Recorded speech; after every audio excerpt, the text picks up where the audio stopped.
Greetings. I'd like to introduce this week's Future Trends Forum, and it has three special points that I'd like to share with you before we start. The first is the topic, which is awesome. We have two experts in the world of educational developers, and that's a topic that we haven't really tackled head on yet, so I'm really glad that we had that conversation. The second is that it was our ninth anniversary. 9 years of doing the Future Trends Forum. It's kind of astonishing to think about that we started in February 2016. Now on our YouTube channel, we have more than 430 recordings. I mean, it's really amazing how far we've covered, how many topics, how many guests. Just the sheer total of conversation is just staggering. And above all, I want to express thanks to the people who've made it happen, to our colleagues at Shindig and to the wonderful people in the community who have asked questions, and to our great guests, and to all the different people who have helped directly, like Wesson Radomski, doing tech support and production assistance. So it's really wonderful to have that 9 year mark. And the third thing, and this is something I say with some sadness, is what you're seeing this week is a switch of our technology platform. We moved from Shindig to Zoom. It looks like Shindig is sunsetting, which makes me very, very sad because it's been a wonderful platform with wonderful people. But if it's sunsetting, we have to step away and turn to another tool for production. So this week we have Zoom. So the Future Trends Forum recording this week will look different because of the Zoom interface as well as what Zoom decided to record. So I'm going to be playing around and trying to alter that and improve that as the weeks go. Any advice, any suggestions, please share. As well as any reactions to our ninth anniversary, as well as any responses, of course, to this week's topic of educational developers. Here, please enjoy the conversation. Now, Dr. Alvarez, we have a peculiar way of introducing people in the forum. We ask people to introduce themselves by describing what they're going to be doing for the next year. So I'm curious, what are the ideas that are top of mind for you, as well as the different projects and, well, stuff you're going to be working on? That is a great question, and it's sort of loaded like the "how are you doing" question has been lately. A little And different, yeah. I've really appreciated a lot of the things that you've been posting on social media. And I feel like every day there's something new coming our way. And because we are faculty developers or educational developers, which we'll probably just use interchangeably, are here for faculty support. And that is a moving target right now. Since the book, from a scholarship perspective, I've been getting more and more interested in internationalization. In my department, we Hmm. work really closely with our folks in internationalization for doing collaborative online international learning, and having international collaborators and cultivating cross-cultural understanding is especially important right now. So I'm really excited to think more about that in the coming year. But as a director of a teaching and learning center, it's really just kind of seeing what continues to come down the line, and what's threatening faculty and the students that they teach, and try to keep moving to support them in these very bizarre times that we're finding ourselves in. Forgive me for the 1 second delay in responding. I'm running the Shindig in two different windows to make sure that everyone gets from one to the latter. Um, uh, Dr. Alvarez, I really admire your spirit and your attitude in this. I think this is some of the ways that we can cope with everything that's going on, and I'm really glad that you're going to be here to be doing that. And Leslie is fine. Um, I have a long training in the 18th century, which tends to make me more formal, and then I have to Fair step. enough. Fair Well, enough. let me make my formality even worse by introducing your colleague, Dr. Hakala. How am I doing so far, Chris? You're doing fine. Hakala is actually a name that, yes, I have to respond a lot on how to pronounce. Uh, it's it's phonetic actually. It's pretty easy to Yeah. pronounce. Thanks for having us here today, Brian. I'm Chris Hakala. I am the director for the Center for Excellence in Teaching, Learning, and Scholarship at Springfield College, and I also sit as professor of psychology. To answer Brian's question about what I'm going to be doing over the next year, it's a really interesting question because one of the things that has become increasingly interesting to me is that for years and years in higher ed, we kind of had a flow and ebb of how things were going to go, and we sort of could make predictions about how students were going to come in. And there's such disruption with higher ed in so many ways. And so I want to support faculty, support staff, support students in this really changing time. I have had faculty come to me and ask me to provide support in all kinds of ways, both with regard to scholarship, but also with regard to feeling safe and protected and welcomed and included on campus. And so I'm going to continue to work on developing those kinds of relationships. I really feel very strongly about the relational aspect of being an educational developer.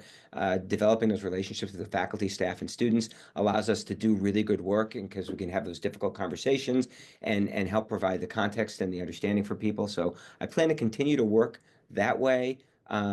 At my current institution, we are in the Northeast. We're a small private in the Northeast, and anyone who's following higher ed knows what that means. We are in an enrollment issue. We are dealing with all kinds of challenges up here, and I want to continue to support our faculty to do the great work that we can do with our students. I'll just add one more thing. As a first-gen college student, I feel very strongly about helping our faculty understand some of the challenges that our students are coming in with now that they might not have anticipated them having before. So I'm really looking forward to the next few minutes chatting with people and hearing what they have to say. But this is a really great opportunity for Leslie and I to learn from some really wonderful people. I'm looking around the room and I recognize many of these names, and it's really a great opportunity to be with us today. So thank you, Brian, and as Leslie said, congratulations on 9 years. Thank you so much, Chris. As with Leslie, I admire your spirit, and both of you, you're hitting a really strong note of service to our students. And I think that's a really important theme to bear in mind as we start thinking about educational developers and development. And also, just have to say, there's always this rumor that you have to have a beard to be on the program. I just want to say, Chris is here just to make sure that rumor is scotched, right? We're not going to think about that. Um, but well, thank you very much, both of you, for those really kind introductory remarks, and thank you both for being here. If you're all new to the forum, friends, what I usually do is I ask our guests a couple of quick questions to get the ball rolling, and then I turn it over to you all for your questions and your thoughts, your comments. And just to begin with, I'd like to ask a kind of level setting question, a basic question, especially this is for people who may be seeing this on recording later on. How is an educational developer different from, say, an educational technologist or a learning designer?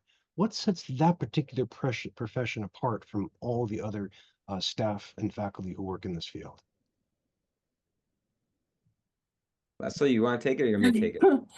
Yeah, I mean, it's kind of an interesting question because it's rapidly changing, right? I think historically, educational developers, well, and what we know from Mary's and others' research, it's nice to see Mary right in the audience, that faculty or educational developers tend to still come from the faculty, right? So they were former faculty members who fell in love in some way with working with other faculty and teaching other faculty. So there's a lot of focus on pedagogical or andragogical support, thinking through course design, which is not unlike what instructional designers do, thinking through building a syllabus, thinking through an inclusive classroom, thinking through assessment, thinking through aligning learning goals and activities and assessment.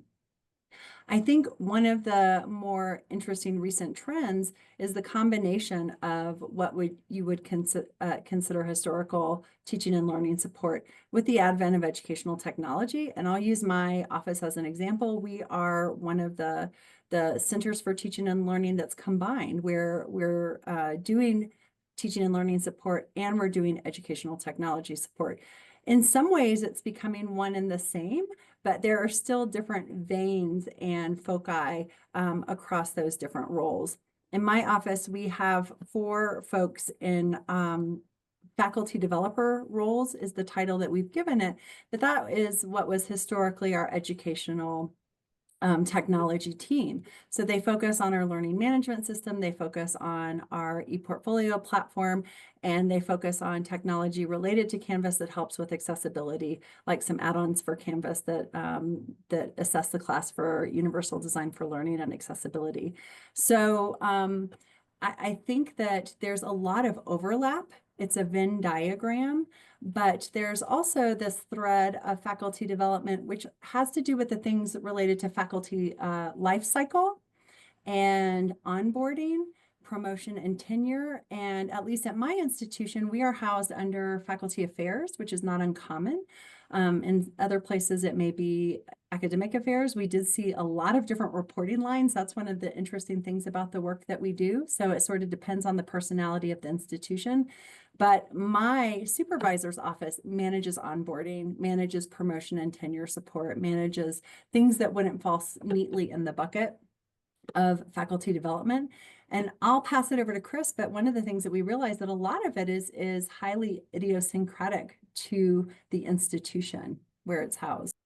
Yeah, that Leslie, you said a lot of really important things there. I think one of the things that I sort of want to go off of that Leslie said is it depends on the size of the institution and the size of the center as well. And what happens so I'm at a small place, we have 2,500 students. More and more things get put into center as a result of looking at it. Well, it has to do with what faculty do with their lives. So let's give the center that responsibility. So in my office, we also manage educational development, but we manage instructional design. We manage all the online course builds. We also manage student research. We manage sponsored grants. We manage IRB. All of those things happen in my office because it's faculty development work that needs to be done. It really is, as Leslie said, idiosyncratic. And one of the fascinating things that we found when we were pulling together the data for the book was it's really difficult for us to explain our jobs to people sometimes because our jobs look so different depending on where we are. Our jobs look so different depending on who our boss is. And I'll just say I have a new boss in the last year, and my job has changed as a function of what my new boss thinks I ought to be doing. And so I think it really is, it's an interesting world to be in, and those different offices have blended. And I'll say one more thing about that. I also talk to faculty all the time about teaching and pedagogy. Good principles of teaching and pedagogy are tied to how students learn, how humans learn. And you map that onto whatever context in which you're working with the students as a delivery mechanism. So if you're face-to-face, you have certain principles, but you're getting at the same sort of cognitive abilities that students need to be able to engage in to learn.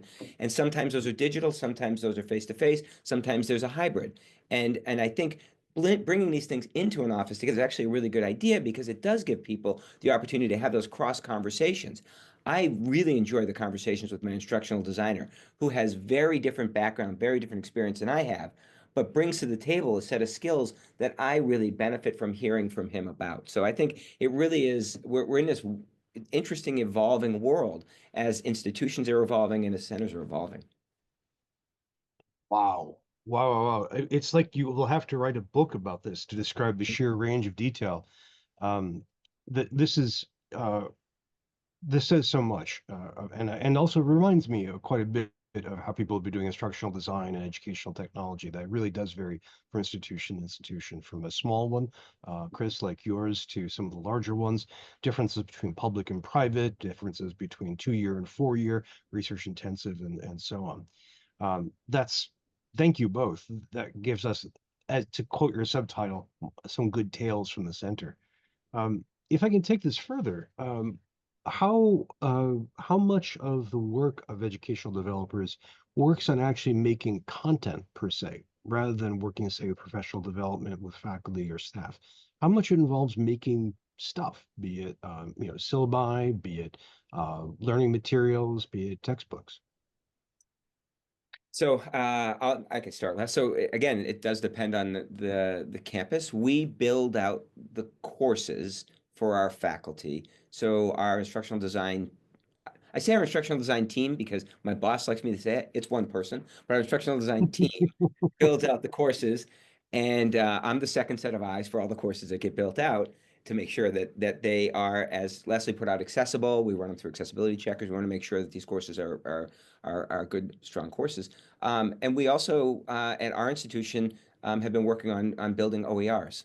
And so we build that kind of content for particular classes to try to help provide students with easily accessible materials for course content. The other thing, it's funny when you said that about building, one of the things that we build a lot is promotional materials as well as what I like to call digital deliverables or handouts or things that faculty can take away that they can use. And in my center, we build something for every workshop or event we run, so faculty walk away with something digitally that they can use as a guide for when they're going to engage in this kind of activity later. So we do build a lot of things, but not to make it sound too cute, but mostly we build relationships with the faculty. That's really the big thing that we build because if we get faculty buy-in and graduate student and student buy-in, then we have a really good opportunity to meet faculty and students where they are. In that case, well, thank you. Thank you for the great answer. Leslie, I'm sorry, were you going to jump in? Yeah, actually, well, because one of the fun things about what we were able to share in this book was we did a work responsibilities survey as part of our data collection for this book, and it was kind of a low end. It was in the 70s, but we asked people to categorize a bunch of different activities based on what they do weekly, monthly, annually, that sort of thing. And something that was kind of unique is that we were able to break down our respondents by center staff, center directors, and people who had administrative roles. So they might have been deans or vice provosts or things like that. And there's not a lot of research that focuses on center staff. Most of the things that are reported about people who work in centers are for directors. So we were able to kind of parse that just a little bit. And when you bring up content production, that was one of the things that we asked people to categorize, and it was in the top 5 of monthly activities. So people are doing a lot of content production. Probably not surprising to anybody, the #1 activity, regardless of role on a weekly basis, was meetings. We're spending a lot of time in meetings. And someone said in the chat that Zoom is life, and that is oftentimes the way that we are engaging, even if you are on campus. So many meetings are happening over Zoom. So content production is very much part of what we do, in addition to very common activities regardless of role. We were able to see a few differences based on role, but very similarities across role. Well, thank you. Thank you. That's really given me, and I think the whole audience, a greater sense of what developers are doing. And I really appreciate the sound of that. Let me ask one quick follow-up question for both of you. I'm struck by and appreciate your emphasis on relationships, working with faculty on a one-on-one basis, working with their staff as well. And I'm curious to ask the ancient.com question: how does this scale? How do you go beyond the one-to-one, even for a small institution, Chris, like yours, with your massive staff of, it was one, wasn't it? But how do you scale up to hundreds of faculty? So Les, you want to take this because you went from a small to a big place. Or you want me to take it? You start us off. Okay, so it's an interesting question because one of the things that I was previously at a bigger institution. I was at an institution that had 10,000 students and they had about 300 faculty. And then when I went to a smaller institution, it was sort of a different vibe. And one of the things that the difference was with the bigger institution, I would work at the department level. I'd go into department meetings to talk to departments or look at whatever units made sense so I could build some cohesion and a little bit of a relationship and make sure that before I went into any of these meetings, I had a pretty good understanding of what they were looking for, what kind of support they wanted, and I would go in and try to provide them with a variety of ways that I could help meet their needs. And then I would follow up with people individually. There's lots of ways to provide access to us. I do, as I said, I have someone who works with me who is really good at helping, and I think the scale is one that becomes more challenging in more difficult times, and you learn from that. During pandemic, we learned that I had to work with every particular faculty member on how to navigate this kind of work, and some of that involved having large-scale meetings and then breaking it down into smaller groups and coming back into larger groups. It's a matter of being sort of really flexible in the way that you share your time. And I do like to say that one of the things that I do at my institution is I'll run workshops and have like 30, 40 people come to my workshop. And I often see that almost as if, I put out a new album and I'm going on tour and I want people to hear the kinds of things I'm doing. And then I get the one-on-one meetings with people who are really interested and I get to work with them more carefully. And so that kind of thing has been really, really helpful for me as well. And the other thing is, I think and I'm looking around at people I know who are people in this world, and we end up making time and space for people. It's a matter of making time and space for people to come and talk to you. So, Les? Mhm. Yeah, just to amplify it's all about the relationships, right? And our professional organization, the Pod Network, has articulated the HITS framework where a center can serve as a hub, an incubator, a temple, a sieve.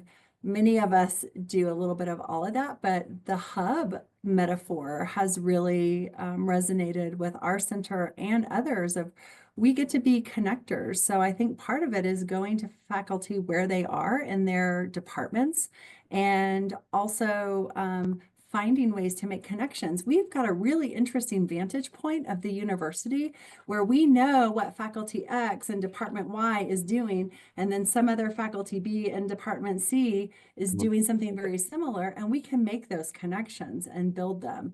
And also, we're always referred to as sort of in this middle liminal space, which is kind of great because when the administration sends out an anemic milk toast email about all the horrible things that are happening in the world, we can come in and say, things suck. Let's sit down and talk about it and let's see what's going on, what's in your department. We're not overseeing them. We can't make changes. We're powerless in some ways, but we can create space.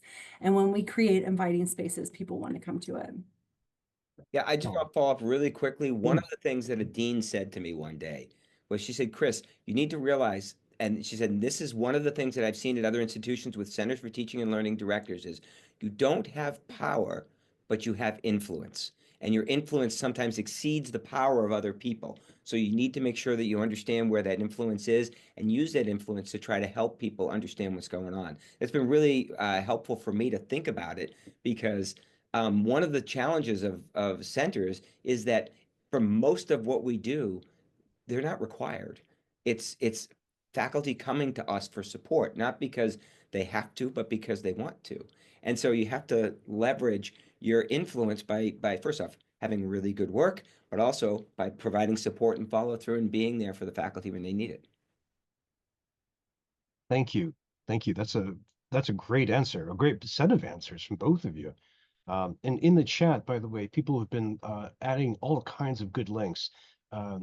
Mary Wright, a great hero in the centers movement, who's been a great guest on this program, um, uh, shares her book on the subject. Mike Welker mentions the Pod Network.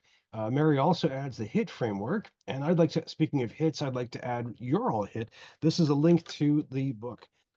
So this is Understanding Educational Developers. And there's a link to how to get this from Routledge Books. Usually on the forum, we would have a button on the screen for that, but you'll have to make do with the link in the chat because this is a very, very useful book and one that I'm really, really glad to see. Friends, I have more questions, but this is the part of the program where it's over to you for your questions. Now, please, if you'd like, you can either just jump in the chat and start typing your question. I can relay it to everybody else. Or if you'd like, you just simply unmute and start talking. So what questions do you have for our guests? What comments? What would you like to add on to? What would you like to challenge? What would you like to support? Please, the time is yours. Well, I've got a question. This is Steve Ehrman. Hi, Steve. Hey, Brian. Um, I'm interested in the question, Brian, that you raised about scale. Um, and I think it's interesting to look at the issue not just from a teaching center frame, but from an institutional frame. I'll give two examples, and then my question is to the panelists whether they know of any others. So this is the institutional approach to faculty and course improvement. In one case, Valencia College, and my information on them is a couple decades old, but it's probably still true. The collective bargaining agreement included providing paid professional support, um, which at least part of which was exercised through a semi-annual large sort of teaching development conference, um, largely taught by people from within the institution. So giving faculty a lot of choice and a lot of options for developing their skills, and with the faculty, a lot of whom are part-time, that probably also helped to build the rationale and the demand for that. The other example, University of Central Florida, the strategy is linked to online learning. Over a period of many years, online learning grew and grew at UCF. Um, but the institution had decided at the beginning that faculty would not be allowed to offer courses unless they got help in um, the kind of education about learning and then course design, including someone doing some of the work of that. And the other influential policy decision was that these online courses would only be taught by full-time faculty, um, and and often at the beginning senior faculty. So the net of this over the years is a significant fraction of all the faculty at UCF have gotten professional help on educational development, which they're now applying not just in their online courses, but in their campus courses. So those are two things where really the larger structure design of the institution was changed in a way which, among other things, had the benefit of creating a more relationship rich but very large scale change in faculty's approach to teaching and learning. I was wondering whether anybody, either on the panel or otherwise, had come across other examples of that. So I'll start with, and by the way, Steve, thanks for the comment. I'll start with the first piece, because one of the things that you talked about with Valencia was this conference, or this large event that was brought together. And I will say that I mentioned before about trying to meet faculty where they are, and one of the things that has been successful in my world, and we've seen it from other people, is where there are very few large scale events that bring everybody together and learn from other faculty. Those have been very successful. For me personally, it's been my most successful event I run. I get 75 to 90 of the full-time faculty at an event a week after commencement for listening to other faculty talk about their pedagogy and some of their challenges, and we sort of structure a framework for that.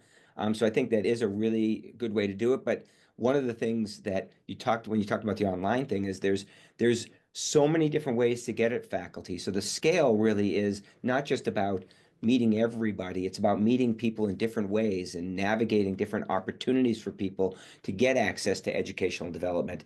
There's a number of platforms now that you can purchase that have online educational development. There's places that can make it in-house. And I think that that's a great way, if you want to go through online learning, to provide people with those opportunities. And there's ways to provide people with multiple accessibility of this kind of information during the semester.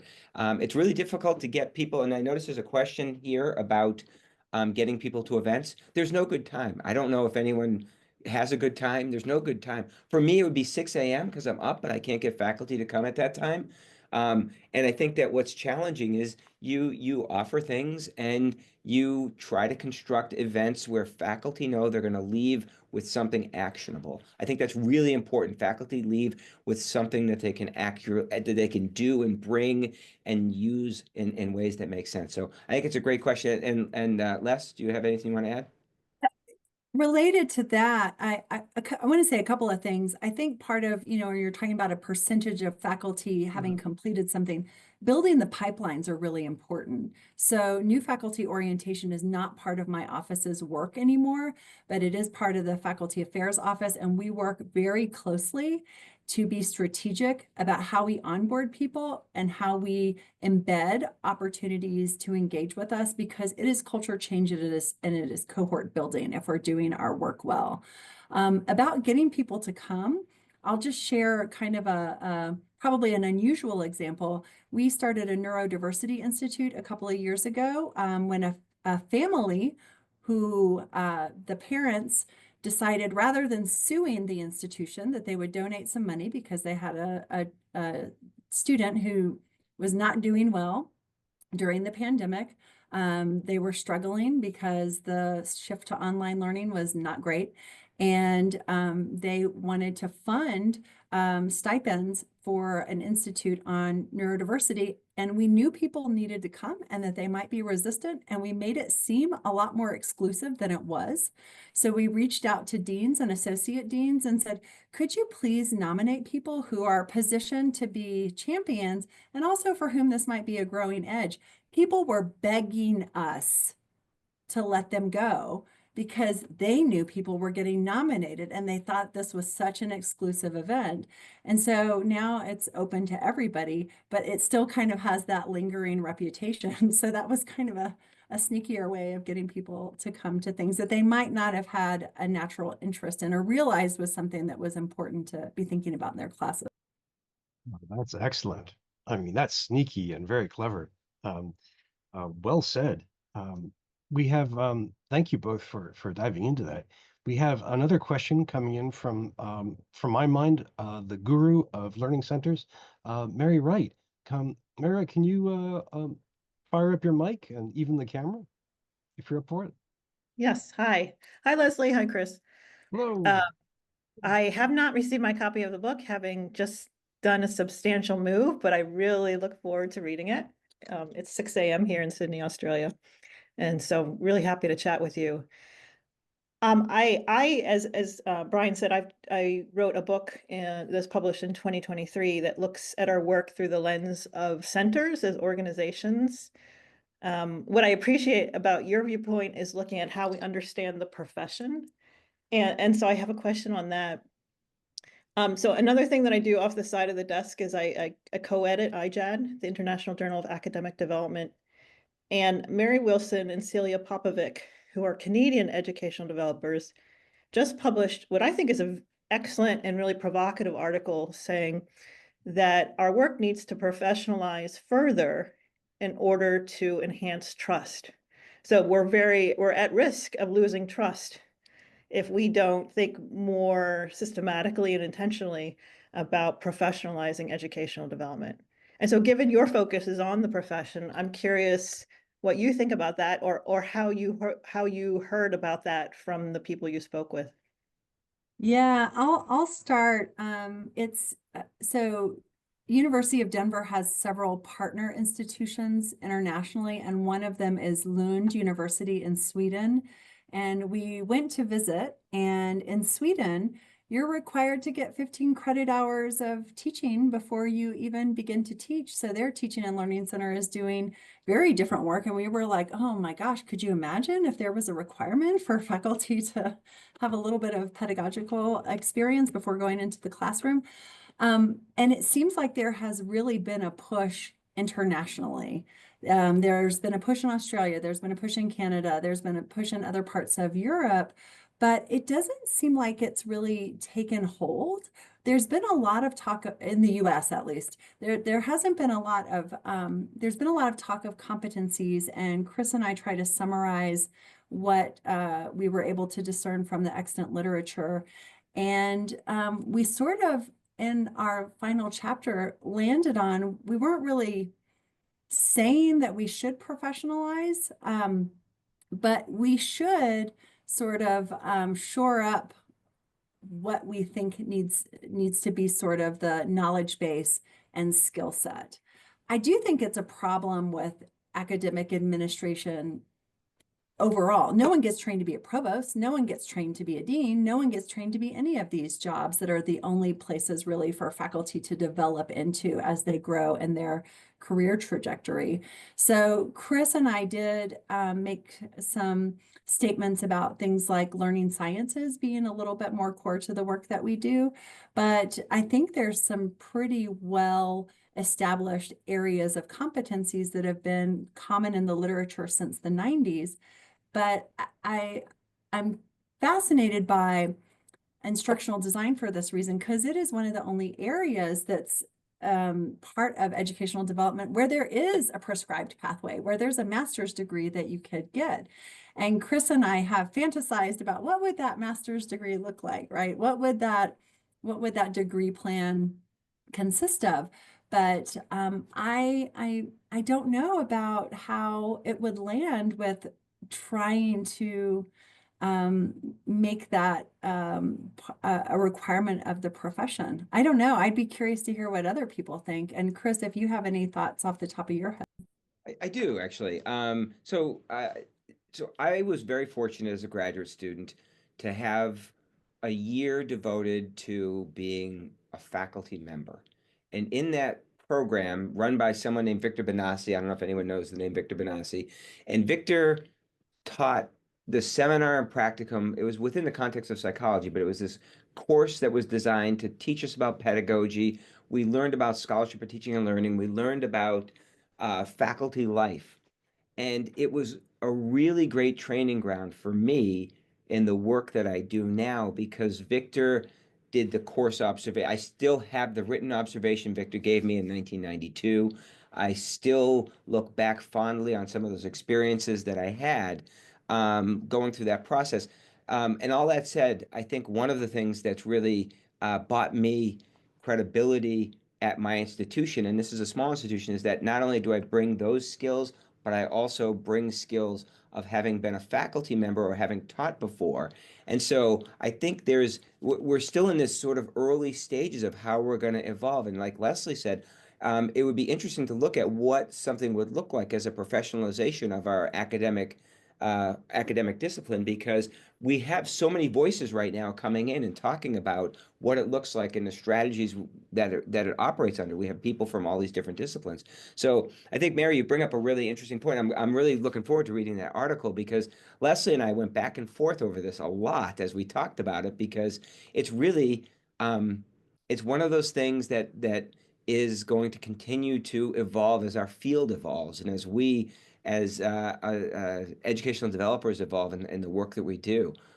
So I think it's a great question, and I think I hope you put those articles in the chat, because or that article in the chat, because I'm going to go take a look at that. So thanks for the question, Marius, and thank you for getting up at a nice time to come and hang with us for the morning.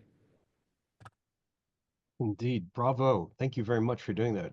Greetings from Oz. We have made our first jump to Zoom, and already it's a global one, which I'm really excited by. Friends, more questions and comments. We had a question early on, which I think we've been noodling on, but I'm wondering if anyone wants to add anything too, which was how do we get faculty to do this? We've been answering this in chat. Both of you are, and this is from Mary Harriet Talbot. Did you, Chris or Leslie, did you want to add anything more to that? How to get faculty to come to your centers to work with you all? Yeah, so this is something that I worry a lot about, because at a small institution there's a smaller pool to draw from. And so I have taken, and I saw Lindsay Maslin wrote something about this in here about diversity of programming. I've taken to the strategy of diversifying my programming pretty extensively each semester with regard to what I can do to provide support. There are certain things that stay constant, but there are different kinds of programs, faculty learning communities some semester. We have a Sodal Scholars Group this semester. We have lots of different things we do, and we try to provide faculty with all sorts of different points of contact. And that has helped. And one of the things that I know Lindsay mentioned, is I think this is super important, is that I want to not get the same people at every event. I want to really have a reach across campus. And so that's been really helpful too. And one of the things I mentioned before about going to departments, I will go to departments and talk about upcoming events. And those have been incredibly helpful at recruiting people who don't read the emails that they get, or who don't know that those things are coming up. So it's a good way for me to do that. I like most of us, email is sort of both a pro and a con, right? I mean, we have a lot of emails, and so sometimes these things get lost. So that's been really helpful. Thank Well, and you. I think it's a mixture of giving the people what they want and checking in and doing needs assessments, although what people say they want to go to and what they actually go to sometimes are different. But it's also important, as Chris alluded, to have those traditions, the things that people can count on every year that they come to look forward to year after year. Excellent. Excellent. I'll add one more thing. I apologize. I Mm, just thought of this. no, please. If you have buy-in from across the institution, that helps. Our president opens up her house twice a year for events at her house, and there's a nice reception afterwards. That event is always one of my biggest draws because first off, the president is showing support. She comes down, she participates, and all of the administration is also part of it. And faculty, it's not one where we break a lot of ground, but it's one for community building to get people to see the kinds of things we can do. And I often get it from people at that. It doesn't hurt that the president will serve wine. That doesn't hurt. I'm not saying that that's a great strategy, but it doesn't hurt. Yes, food and booze can go a long way. In the chat, I just want to shout out to Steve Ehrman, who's been offering all kinds of great ideas and great questions. And Leslie is multitasking like mad, which is great. Friends, on Zoom, you can also click the raised hand button to tell me if you don't want to just charge on in and speak. If you want to do that, please feel free to. We have a question from a student, Alba Geronimo, and she says, this is a question and advice. I've noticed different job titles like learning designer, instructional designer, and educational developer. Could you clarify the distinctions between these roles and whether they overlap in practice? Also, how flexible is transitioning between those roles depending on the company or job position? And she was wondering about AI as well. So big question for you two. So I'll start because I work in an office where I have this. So I actually have an instructional designer, and for a while I had an academic technologist. And the way that we defined it was the instructional designer was responsible for developing online course content along with an instructor, a subject matter expert, and they had knowledge and understanding of course design, of assessment, and of accessibility of materials, as well as open educational resources and all of that. The academic technologist brought to the table new academic technologies that were emerging that would support educational process. And then learning designer is sort of one of these hybrid positions, depending on where the institution is. It sometimes leans one way or the other. But one of the things about these titles I've noticed is they're pretty vague depending on the institution and how the institution wants to define it. So, Leslie, do you have thoughts on that? Yeah, just to second that, I think really the only consistent one is instructional designer, but even how that gets interpreted at the local level can vary.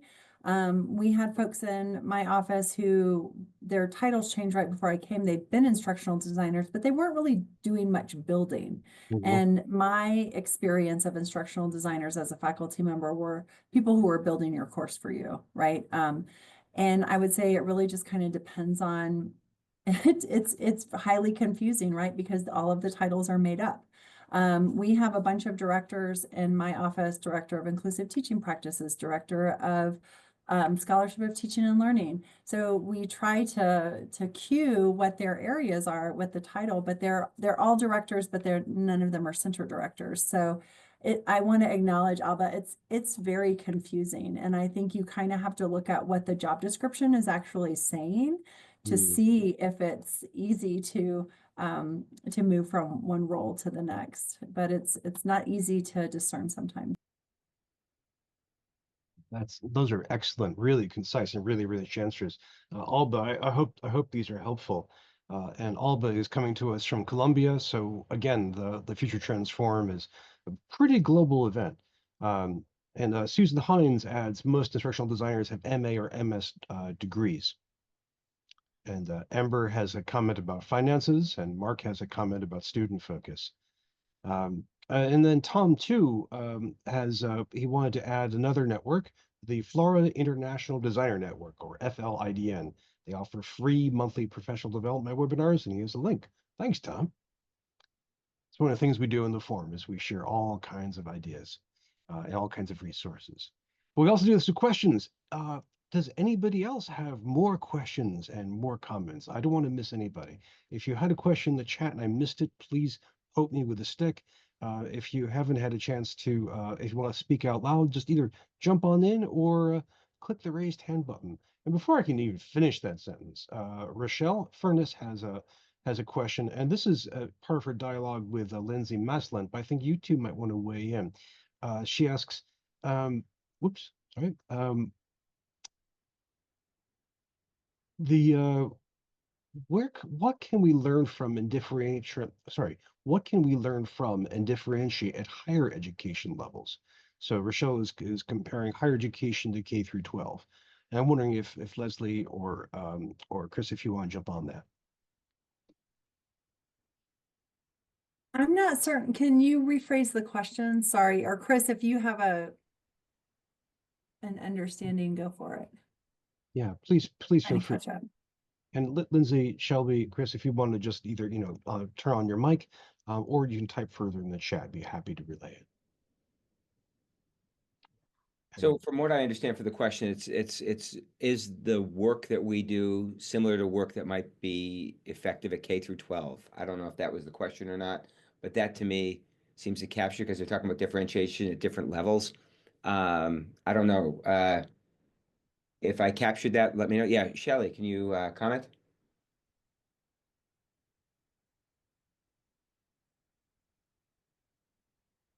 Well, while they're thinking about that, and we can circle back to that. Let me share a question I've gotten from a few people, and this is oh, I'm sorry, she actually raised her hand. Please, Shelley, Rochelle, go ahead. Start going. Hi, I am coming from the University of Texas. I am the coordinator for teaching excellence. I spent half of my life in business and half of my life in education, secondary education, post-secondary education. And it's really interesting to me to hear faculty members, circling back around to ideas that have been circulating forever. I've also been an instructional designer, so I hear what you're saying.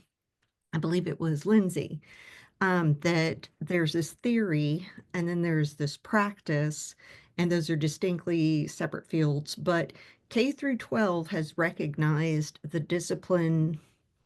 We're talking TPAC, the discipline aspect of things, the pedagogy, and then adding in the technology. So all of those things, have been occurring at all levels. I just kind of feel very strongly that higher ed is coming to the party late, and that maybe we do need to articulate and make some kind of recognition of a license or a certificate, where we have phenomenal folks who they're in neurology, they have multiple, medical discipline, degrees. However, when I'm working with them to teach, it becomes very complex. They're totally out of their water, out of the water. And so I do think that there is an incredible need to help faculty, especially new faculty who have incredible discipline expertise at the higher education level, also have that support to build their pedagogy. I don't know what that's called, but higher education licensing for teaching, in some way, shape, or form.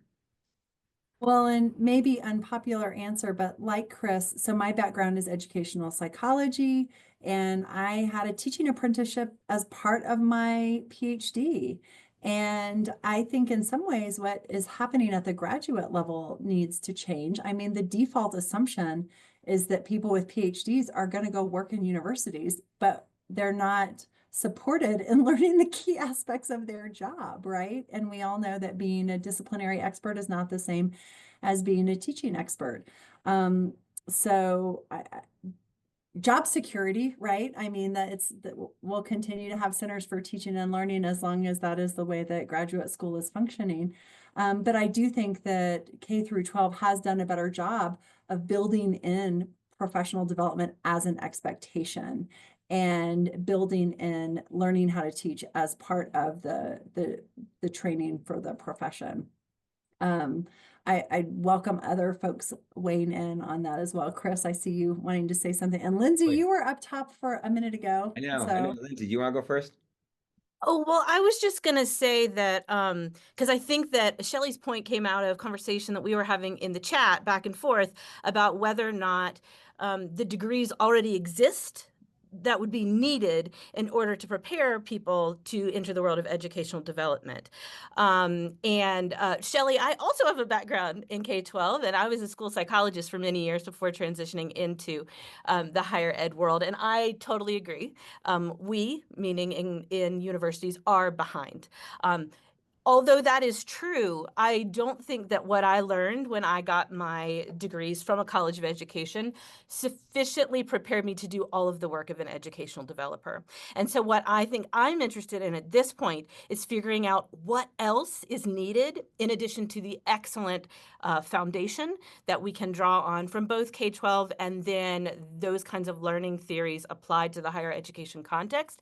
I'm just interested in what else, because I feel like I've had to learn a lot on the job as an educational developer that I wouldn't have learned in a class or in an internship or in the context of the praxis that occurs when we're thinking about applying learning theory. So I don't have a solution, but I think it'd be a really interesting thought experiment for us to figure out what is the extra and how can we help other people to learn the extra so that they can join us in this amazing field.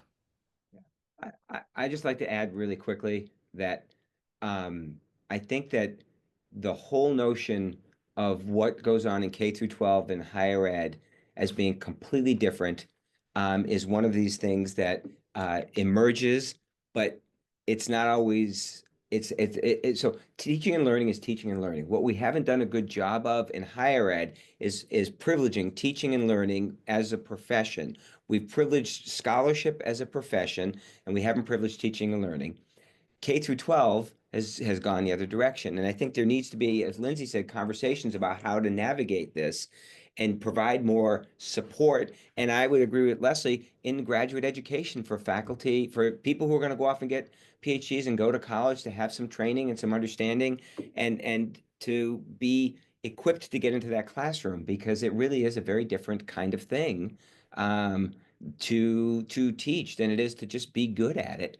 I'm often amazed when I observe a faculty member and I see them miss an opportunity to make a connection with a student because they've already stepped ahead of where the student is because they're working towards a particular goal. And it's a matter of helping faculty be more cognizant of what they're doing and how they're interacting with their students. So I think this is a matter of us continuing to privilege teaching and learning as at least part of the profession as people are going through graduate school. So when they land there, they're prepared for it. And then, of course, if people want to move further into the field, I mean, one of the things that I joked about with some of my colleagues in educational development, it's like we had to earn a second PhD to do this job because there's a whole literature of material on teaching and learning you now have to read. So I think there's a lot of work that could be done.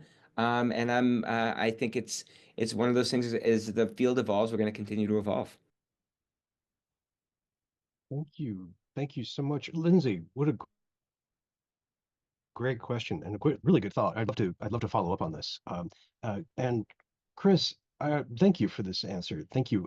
Thank you both. I hate to say it, but Leslie and Chris, we are out of time. We have breached the 3 o'clock limit, and you both have been fantastic guests. First of all, everyone has to buy your book and get your book for their library. That's obviously true. But then second, how can we keep up with you? What's the best way to learn from what you're working on? So I put my email in the chat. I'm happy to continue conversations with people. I'm on LinkedIn. I'm happy to communicate with people that way. I am available in lots of ways. I'd love to continue conversations with people. This is a fantastic community. I really enjoyed this today. Thank you for having us, Brian. Oh, my pleasure. Leslie, how about you? my email's in the chat and I'm also on LinkedIn, so I'm pretty easy to find. You both are Thanks great. for this opportunity, Brian. Well, thank you for being our 9th anniversary guests, and also thank you for being so patient as we made an improv major technological platform shift. Thank you. But don't go away, friends. Speaking of technological shifts, I'm going to try an experiment for my closing, for my outro. So let me see if I can bring up the closing. If I can bring up our closing slides. I cannot. Nope. Nope, they're not coming up. Well, let me then just say to everybody, thank you all for being great guests today. Thank you all for being great questioners, for asking all kinds of excellent questions, and for participating with us. If you'd like to learn more about what we're doing on the forum, we have all kinds of ways to do this. First, you can keep up with us in social media using the hashtag FTTE. You can look at our archive, just going back to tinyurl.com/FTFarchive. You can look at our website, forum.futureofeducation.us, where we have all kinds of sessions coming up. And of course, above all, what I hope is that all of you stay safe and sound. Thank you all for joining us, and we'll see you next week online and for the next year. Take care, everyone. Bye-bye.